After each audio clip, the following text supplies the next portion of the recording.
سلام، نام از ما الیاس هستم. امروز ما قدی خانم للیتا از بابت برنامه ملی بیمه معیوبین گپ مگم که در نام NDIS یاد میشه. للیتا از امپرو ادوکیسی است در بریزبین و اینا قدی فرهنگ و کمیونیتی مختلف از بابت سیستم نو گپ مگم و اینا مساجد هستن که برای از ما امروز ترجمانی مونه. Hello, this is Elias. Elias just said that he will be talking to you about National Disability Insurance Scheme, which is also called NDIS.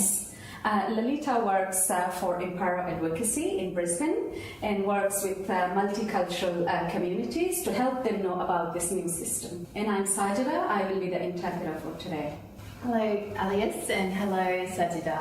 خب خانم للیتا در قدم اول شما میتونین که توضیح بدین که معیوبیت چی است؟ Lalita, could you please explain what disability is? A disability can be caused from a range of reasons, including it can be caused from an accident or from trauma or from a disease, or it can be something that a person is born with. خب disability میتونه وجوهات مختلف داشته باشد. میتونه از خاطر مریضی باشه، حادثه باشه یا صدمه ذهنی باشه و در بعضی اوقات میتونه شخص همراه disability یا معیوبیت تولد شده باشه. A disability is usually long-term, lasting for the whole of a person's life. معیوبیت یا disability عموما دراز مدت می باشه و میتونه در طول عمر یک نفر دوام کنه. So having a disability isn't just having a broken arm that heals or being sick for a couple of months. لحاظا disability یا معیوبیت یک حالت نیه که مثلا آدم مریض میشه برای یک دو ماه بس پس جور میشه یا استخوانی معده یا شکستگی استخوان که پس جور میشه. Types of disability can include physical disability, and that's where a person's ability to function or move is affected. For example, they may not be able to walk or have control of their bladder. اقسام disability یا معیوبیت میتونه شامل معیوبیت جسمی باشه که در اونجا یک نفر معیوبیتش سر حرکات بدن ازو یا شور خوردن ازو تاثیر میکنه، مثلا راگشتو یا کنترل مثانه. Or it can affect a part of the body, for example, not having an arm or a leg. و یا میتونه فقط تاثیرگذار سر یک حصه بدن باشه، مثلا نداشتن پای یا یک بازو. Causes for physical disability, and this can include through an accident or through disease, or someone may be born this way. وجوهات معیوبیت جسمی زیاده.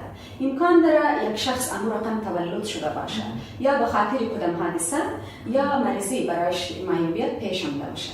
There's also sensory disability, for example, if someone is able to see or hear or speak. معیوبیت میتونه حسی باشه، مثلا ناتوانی دیدن، حرف زدن یا شنیدن. It may include intellectual disability, where a person may have more difficulty than others in doing things such as learning new skills or problem solving or concentrating or remembering things. معیوبیت میتونه شامل معیوبیت فکری باشه که در اونجا شخص معیوب از مقایسه بر دیگران برایش مشکله که چیزای نو را، حل مشکلات را و یادداشت کردن را بهتر یاد میگیره. It also includes mental illness, which might affect the way a person thinks, feels and behaves, and this can then affect their relationships or their ability to work or to live. این همچنان شامل امراض ذهنی میتونه باشد که در اون یک شخص درباره طرز فکر، حس یا برخورد مشکل می داشته باشد.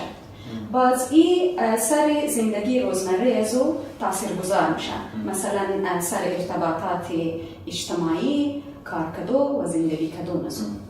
For example, a person might have severe depression, and this might affect their ability to participate in everyday life.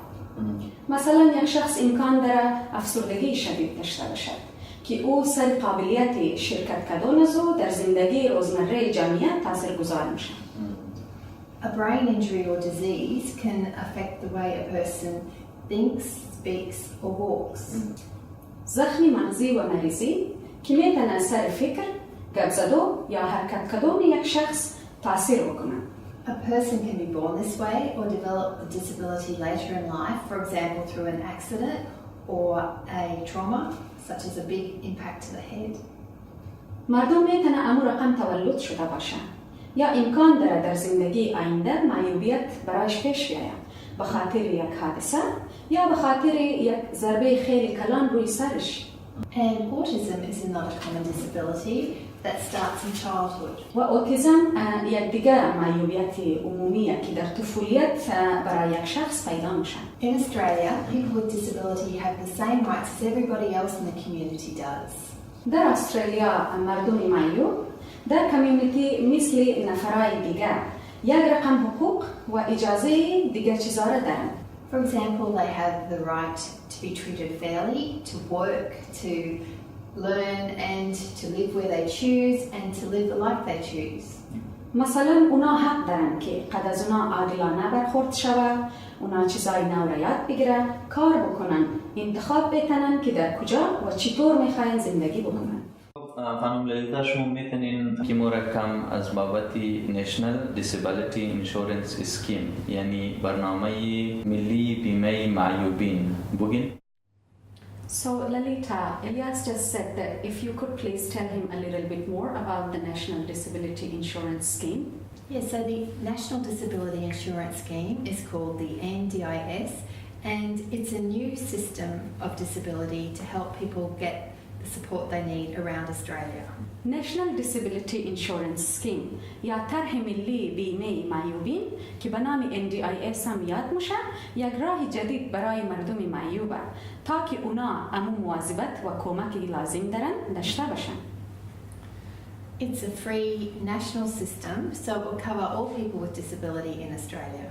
این یک سیستم ملی و مجانی می باشه یعنی برای زی لازم نیه که شما پیسه بدین و در تمام جاهای استرالیا یک رقم می باشه. It will be available across Australia by 2019 and it began to roll out in Queensland in 2016. این تا 2019 در تمام جاهای کشور مهیا میشه و از سال 2016 سرازی در کوینزلند کار شروع شده. People with disability who receive support from the NDIS are called participants. کسایی که معیوبیت دارن و از طریق NDIS کمک میشن به نام participants یا اشتراک کنندگان یاد میشن. خب خانم للیتا شما میتونین بگین که کی مستحقی NDIS هسته؟ Lalita, could you please tell us who is eligible for NDIS? Well, the NDIS is for people who live in Australia and who have disability and who are aged under 65 years when they first access the scheme. خب NDIS برای کسایی است که معیوبیت دارن و در استرالیا زندگی مونن و وقتی که دفعه اول تحت دسترس NDIS قرار میگیرن سنشان زیر 65 باید باشن. And for people who are an Australian citizen or a permanent resident or a New Zealand citizen who has a protected special category visa. و برای کسایی که شهروند استرالیا هستند یا اقامت دائمی استرالیا را دارن یا شهروند نیوزیلند هستند که ویزای به نام ویزای محفوظی خاص طبقه دارن که در انگلیسی برایش میگیم protected special category visa. And for people who have a long-term disability, so one that won't go away, that affects their ability to participate in everyday life. و برای کسایی که معیوبیتش جور نمیشه معیوبیتش دراز مدته و قابلیتی از اونا را در جامعه و در زندگی روزمره تاثیر میکنه. For people who aren't eligible for the NDIS, they might still be able to link them to find other supports that are suitable.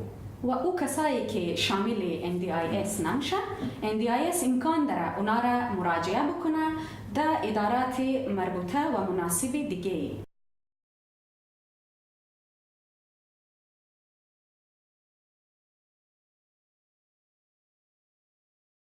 Lalita, could you please tell us why disability scheme is changing and how will this system can be an improvement? Well, In the past, people with disability have felt quite excluded from community life and didn't feel they had any say in the supports that were provided to them. بله در گذشته ها افراد معیوب در استرالیا احساس می‌کردند که از زندگی کمیونیتی اخراج شدن و انتخاب بسیاری کم داشتند که کمک‌ها چطور برای از اونا برسه. In the NDIS, participants can decide what supports they want and how they would like to receive them. در NDIS participants یا اشتراک کنندگان میتونن بر خود تصمیم بگیرن که چی کمک‌های لازم دارن و این کمک‌ها در چی رقم برای از اونا برسن. So we hope this means they have more choice and control. و ما امیدوار هستیم که به این شکل اونا کنترل و انتخاب بیشتر داشته باشن. NDIS برای چی چیزا میتونه پیسه بده؟ What will the NDIS fund? Well, the NDIS will fund supports that they consider are reasonable and necessary and are related to the disability. خب NDIS برای کمک‌های مناسب و ضروری میتونه پیسه بده. این به این معنی که باید این کمک‌ها ارتباط بگیره در معیوبیت شخص. So these supports could include help at home, و این کمک‌ها میتونه شامل کمک‌های در خانه، taking part in the community activities, اشتراک کردن در سرگرمی‌های کمیونیتی or help to reach your goals and your full potential. و قد کل قابلیت‌های خود در اهداف خود برسن. The NDIS provides supports people need to be part of the social and economic life of the community. NDIS کمک‌های را مهیا می‌کنه که ارتباط بگیره در زندگی اجتماعی و اقتصادی شخص معیوب. So this might include making relationships and feeling connected to other people.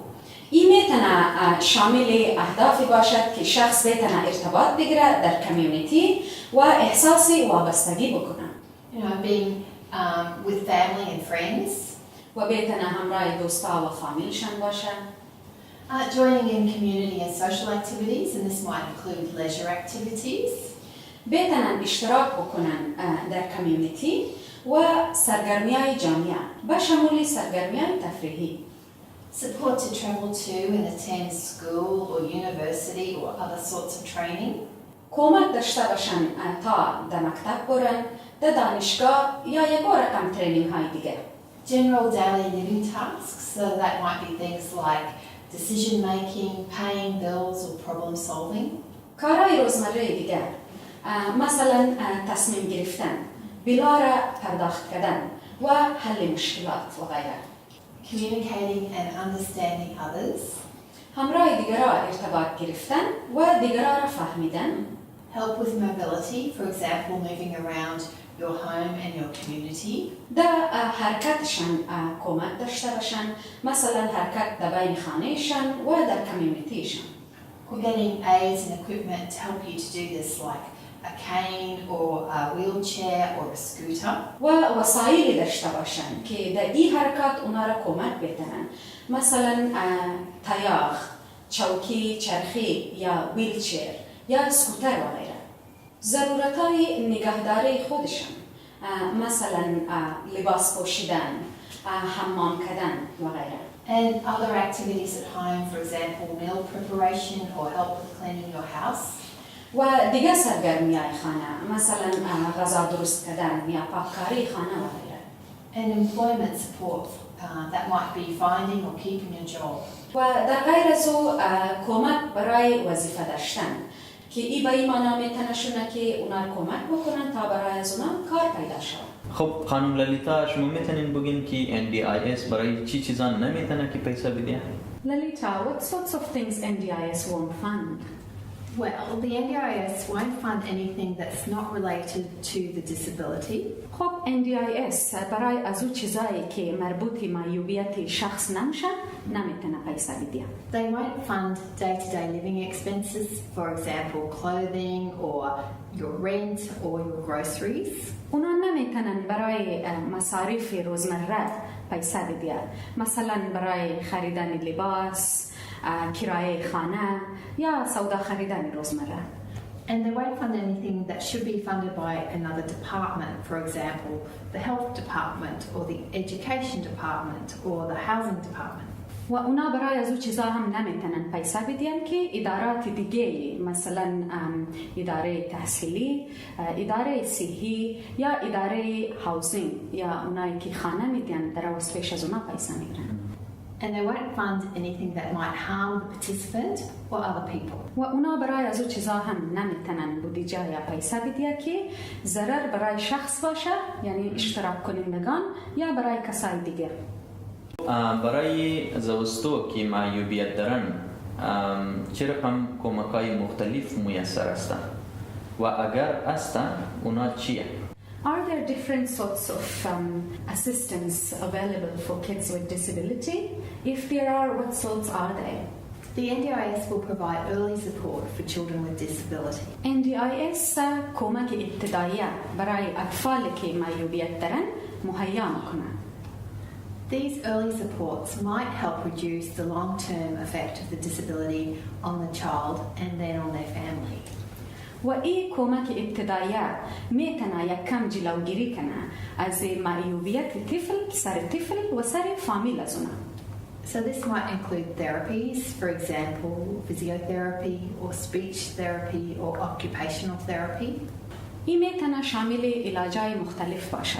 مثلا فیزیوتراپی یعنی ورزش بدنی که شامل حرکات بدن میشه. شخص معیوب را کمک مونه که حرکات بدن چطور میتونه بهترتر شود.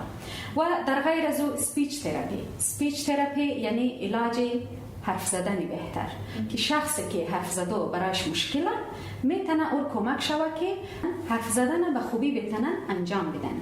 و در غیر از او اوکوپیشنال تراپی مربوطی کارای روزمرهشان میشه که مثلا در خانه‌ای که اونا زندگی مونن کارای خیلی اساسی را که انجام میدن در او همراه از اونا بتونن کمک شون تا اونا کارا براش آسان‌تر شوه. Lalita, as we didn't have good terminologies in Hazaragi language, so for the different therapies that you mentioned, I have just used paraphrasing it or just a bit of explanation that how they work and what they are, if that's okay with you. Yeah, of course. Yes, thank you. Thanks. And finally, Elias, just to explain that the NDIS calls this early intervention. خب الیاس فقط میخوایم برای شما تذکر بدم که ایرا NDIS به نام Early Intervention یا مداخله ابتدایی یادمونه. خب بهترین روشی که برای NDIS خود آماده کنیم چی است؟ Lalita, what is the best way to prepare for NDIS? Well, people can start to think about how they would like to live their life. خب مردم میتونن آمادگی بگیرن یا فکر بکنن که چطور میخواین زندگیشان بگذارن. And what help they will need to do this. و اونا چی کمک های در این لازم دارن. So you can start to think about what help you need. خب شما میتونین سر از فکر بکنین که چی کمک های لازم دارین. So that you can reach your goals and your full potential. تا بتونین در اهداف خود در بهترین قابلیت های خود برسین. So this could include what supports you need in the future. و این شامل کمک هایی که شما در آینده ضرورت داشته باشین میشه. خب ما چی رقم میتونیم بفهمیم مستحق NDIS هستی؟ How do we find out if we are eligible for NDIS? Well, you can check the NDIS access checklist. و شما میتونین که چک لیست دسترسی NDIS را ببینین. And this is available on the NDIS website. و هی چک لیست در روی وبسایت خود NDIS وجود داره. خب اگر ما اینترنت یا کامپیوتر نداشته باشیم باز؟ What if we don't have internet or computer? Well, that's a good question. If you don't have internet or computer, you can ring and talk to the NDIS. خب خیلی سوال خوبی بود. آره اگر شما کامپیوتر یا اینترنت نداشته باشین شما میتونین همراه خود NDIS گپ بزنین. The NDIS phone number is 1-800-800-110. شماره تلفن NDIS 1800 800 و 112 است. And if you need to have an interpreter, you can ask for one. و اگر شما ترجمان لازم داشته باشین میتونین که ترجمانم بخواین. Or you can also ring the interpreting service TIS on 131450. و در غیر از او شما میتونین دفتری که خدمات ترجمانی میدید به نام تیز را زنگ بزنین و شماره از اونا است 131 450 and ask to be put through to the NDIS. و برای از اونا میتونین بگین که شما را همراه NDIS رخ بکنن. خب خانم للیتا شما میتونین که بگین که ما چه رقم اطلاعات شخصی و اسنادا لازم داریم که آماده باشیم. So, what sorts of documents and information do we need in order to get ready? Well, you might be asked to fill out a form or speak to somebody over the phone. خب اونا شما میتونه بگه که کدام فرمر خانه پوری بکنین یا همراه کسی در تلفن در تماس شوین. And they'll ask you to provide information about your disability, your residency or citizenship, your age and where you live. و اونا میتونن در ارتباط معیوبیت شما از شما معلومات بخواهد، در ارتباط شهروندی یا اقامت شما، سن شما و در کجا زندگی مونین، یعنی آدرس شما میشه. And the sorts of documents you might need to provide could include evidence of your disability, so for example, doctor's reports. خب این اسناد میتونه شامل معلوماتی باشد که معیوبیت شما را اثبات بتونه، مثلا یک راپور از طرف دکتر. And proof of age, residency and where you live. و همچنان ثبوت سن، ثبوت اقامت، یعنی در کجا شما زندگی مونین، آدرس شما. خب خانم للیتا ما کی میتونیم قدی NDIS در تماس شویم؟ So Lalita, when can we contact NDIS? Well, it's a good idea to find out when the NDIS will be coming to your area because it's coming to different parts of Australia and Queensland at different times. خب این یک نظر خوب خواهد بود که شما پیدا بکنین یا پشتش باشین که NDIS در منطقه شما چی وقت میآید. به خاطر از اینکه در کوینزلند و در استرالیا NDIS در وقتهای مختلف میآید یا میسر میشن. So if you have computer or internet access, you can check to find out on www.ndis.gov.au. و اگر شما دسترسی به اینترنت و کامپیوتر داشته باشین، شما میتونین که روی خود وبسایت NDIS ببینین که آدرس از اونا است www.ndis.gov.au. And there are other ways you can find out. You could ask your current disability service if you have one.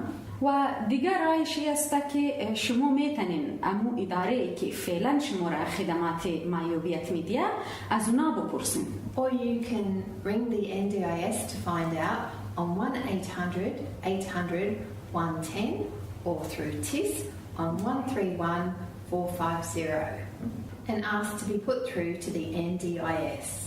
در غیر از او میتونین خود NDIS را زنگ بزنین که باز هم شمارش است 1800 800 110 یا دفتر تیز که خدمات ترجمانی میده شمارش است 131 450 و برای از اونا میتونین بگین که شما را همراه NDIS رخ بکنن. خب وقتی که یک دفعه ما عریضه خورا برای NDIS فایی کردم و اطلاعات خورا هم برای از اونا دادم، باز چی کار میشه؟ So what happens once I have applied for NDIS and sent in all my information?